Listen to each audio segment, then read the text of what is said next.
Good morning student. आज हम class 5th में हिंदी व्याकरण में चैप्टर नंबर 10 अविकारी शब्द की रीडिंग करेंगे और इस पार्ट को समझाएंगे कि अविकारी शब्द क्या होते हैं। तो सभी बच्चे अपनी अपनी बुक ओपन करेंगे और पेज नंबर 47 खोलेंगे और मेरे साथ साथ इसकी रीडिंग करेंगे। जिन बच्चों के पास बुक नहीं है वो वीडियो से इस पार्ट को अच्छे से रीड करते हुए समझेंगे। तो स्टार्ट करते हैं हम चैप्टर नंबर 10 अविकारी शब्द। हिंदी भाषा में संज्ञा, सर्वनाम, विशेषण और क्रिया शब्दों में लिंग, वचन, काल के कारण कुछ बदलाव आते हैं, इसलिए इन्हें विकारी शब्द कहते हैं। परंतु कुछ शब्द ऐसे हैं जिन पर लिंग, वचन और काल का कोई प्रभाव नहीं पड़ता, ऐसे शब्द अविकारी शब्द होते हैं। यानी कहने का मतलब है जिन शब्दों में लिंग, वचन और काल के कारण कुछ बदलाव आ जाता है, अंतर आ जाता है, उसको तो हम कहते हैं विकारी शब्द। और जिनमें कुछ शब्द ऐसे होते हैं जिनमें उनमें कोई भी अंतर नहीं आता, यानी बदलाव नहीं आता, वह वैसे के वैसे ही रहते हैं, वो होते हैं अविकारी शब्द। जैसे लड़का धीरे धीरे चल रहा है, दादी जी धीरे धीरे चल रही हैं, बच्चे धीरे धीरे सीढ़ी पर चढ़ गए। यहाँ पर बार बार धीरे धीरे शब्द का ही प्रयोग हुआ है। तो देखो, जहाँ धीरे धीरे शब्द पर लिंग, वचन या काल का कोई प्रभाव नहीं पड़ा। देखिए बच्चों, यहाँ जो धीरे धीरे आया, ना तो इस पर कोई लिंग हमने बदला, लिंग जैसे स्त्रीलिंग, पुल्लिंग वगैरह होते हैं ना, कि ना तो वो कोई के धीरे, जैसे हम बदल देते हैं कि लड़के के लिए लड़की लिखते हैं, लड़की के लिए लड़की रहती है, करती है, और लड़के के लिए हम रहता है, करता है, ऐसे चेंज हो जाते हैं ना वाक्य के साथ शब्द। इसमें वो शब्द चेंज नहीं हुई, यानी धीरे धीरे में कोई भी ना तो लिंग बदला, ना वचन बदला, ना एक वचन हुआ, ना बहुवचन हुआ, है ना, और ना ही उसका कोई कारक बदला। तो ये हो गए हमारे धीरे धीरे जो शब्द है वो क्या है, हमारा विकारी शब्द। कौन से शब्द होते हैं वो? विकारी शब्द। तो परिभाषा हम लिखेंगे, जिन शब्दों में लिंग, वचन और काल के कारण कोई परिवर्तन नहीं होता उसे हम अविकारी या अव्यय कहते हैं। क्या कहलाते हैं वो? यानी जैसे ये जो धीरे धीरे, वो कौन से शब्द है? अविकारी। इनमें कोई भी परिवर्तन नहीं हुआ। जिनमें परिवर्तन हो जाता है वो विकारी होते हैं, जो जिनमें परिवर्तन नहीं होता वो अविकारी शब्द होते हैं।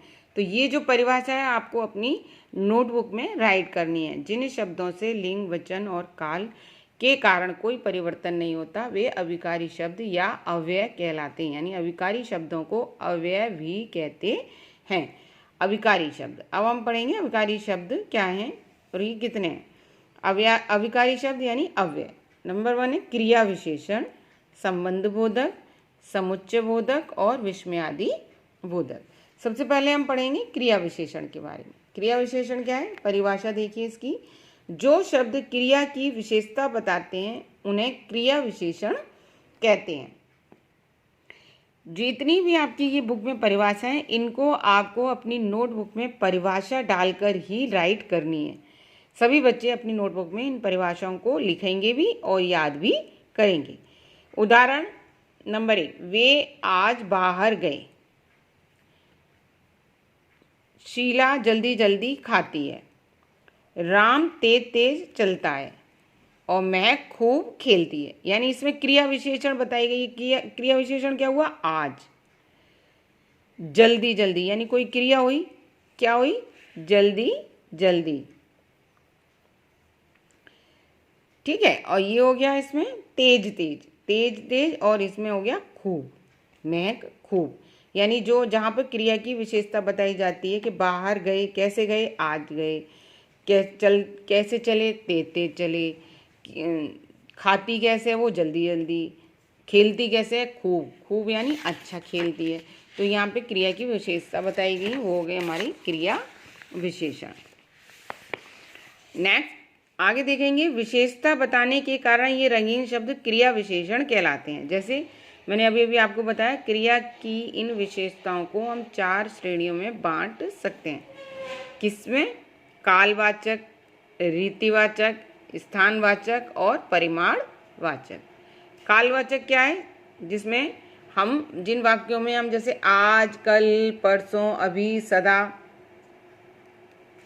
है ना, आज, कल, परसों, अभी, सदा, जब, तब क्रिया के समय के बारे में बताते हैं।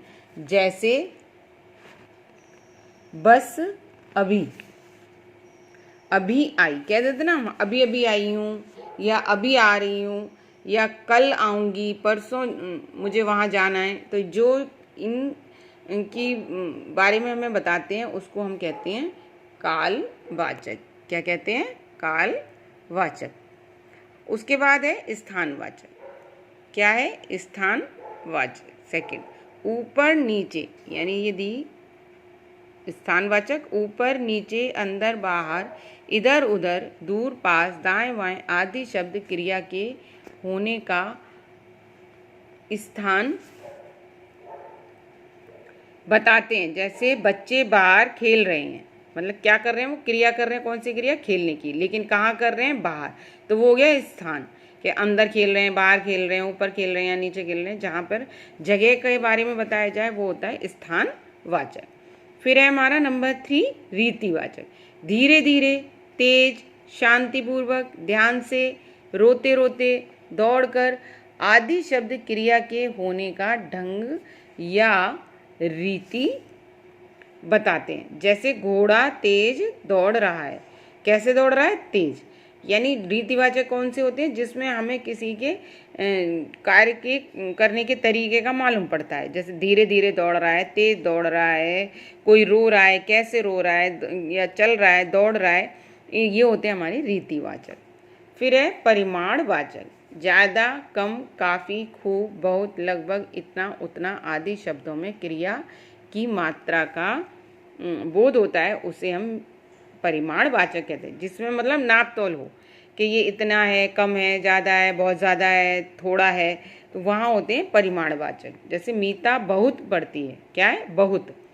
बहुत यानी ज़्यादा हो गई है, कम है, या बहुत कम पढ़ती है, मीता नहीं पढ़ती है, या मीता ने 2 दिन पढ़ाई की, तो वो हो गए परिमाणवाचक। तो बच्चों आए समझ में कि अविकारी शब्द क्या होते हैं? जो कि जिनमें परिवर्तन होता है वो विकारी होते हैं, और जिनमें परिवर्तन नहीं होता वो अविकारी शब्द होते हैं।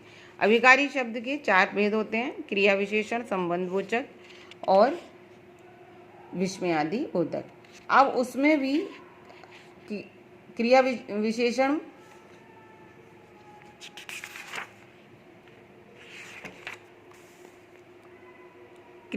होते हैं। क्रिया की भी हम 4 भेद होते हैं। कौन कौन से? कालवाचक, रीतिबोध। क्रिया के भी 4 भेद होते हैं। कौन से? कालवाचक, रीतिवाचक, स्थानवाचक और परिमाणवाचक। कालवाचक जिसमें समय का पता चले, स्थानवाचक जिसमें जगह का पता चले, रीतिवाचक जिसमें मतलब कि भाई तेज दौड़ रहा है, चल रहा है, बहुत क्या कहते हैं, धीरे चल रहा है, वो होते हैं रीतिवाचक। और परिमाणवाचक जिसमें मात्रा का पता चले कि ज़्यादा है, कम है, आदि का। तो ये हो गए बच्चों आपके चैप्टर की रीडिंग, जिसको आपको अपनी बुक से अच्छे से करनी है और फिर इनको समझते हुए याद भी करना है। तो सभी बच्चे, आज के लिए आपका होमवर्क है कि सभी बच्चे अपनी बुक का चैप्टर नंबर 10 अविकारी शब्द की रीडिंग करेंगे। जिन बच्चों के पास बुक नहीं है वो इस वीडियो से इस पार्ट की रीडिंग करेंगे और इसके परिभाषाओं को भी और भेदों को भी लिखेंगे अपनी नोटबुक में। ध्यान से सभी बच्चे देखेंगे और इन भेदों को लिखेंगे। आज के लिए इतना ही। सी यू टुमारो। Thank you.